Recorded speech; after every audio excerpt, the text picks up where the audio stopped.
Newcastle are the Saudi representative in the Premier League. Who you got going to them? All right, this is going to take some explaining because obviously it's going to be Raul Neves from the Saudi League that will go there eventually. I think that's cheating, though, and I don't want to endorse that. So what I'm going to do instead is I'm going to recommend Ederson, not Ederson. There's a little accent over the E. I think that's how you say it. Ederson from Atalanta. He is a center attacking midfielder. They obviously lost Tonali to the Sharks. Tough.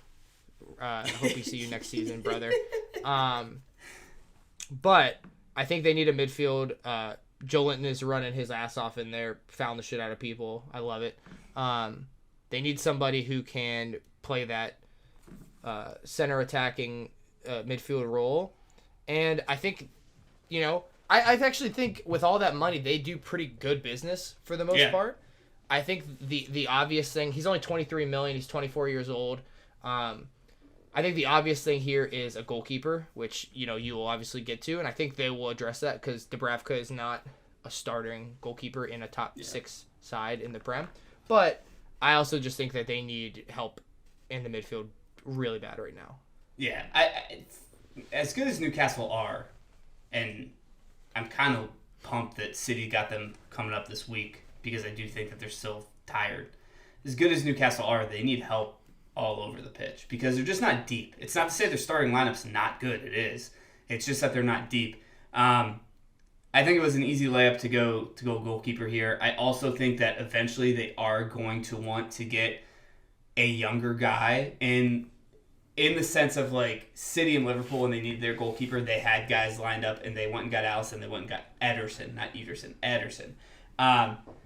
But for right now, different guy. For right now, they don't need to do that. They just need to paper over Dubravka with a better person because Nick Pope will come back next year and probably start until they sign that guy.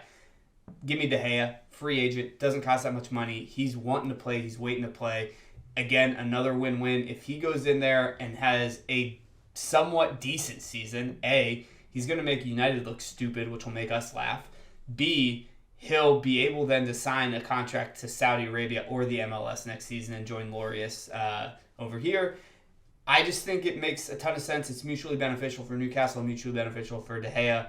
Bring him in, and again, you're not spending as much money. I mean, I'm sure his wages is going to be pretty big, but as much money as it would be to sign some guy that maybe you don't have vetted out because you thought Nick Pope was going to be here all season.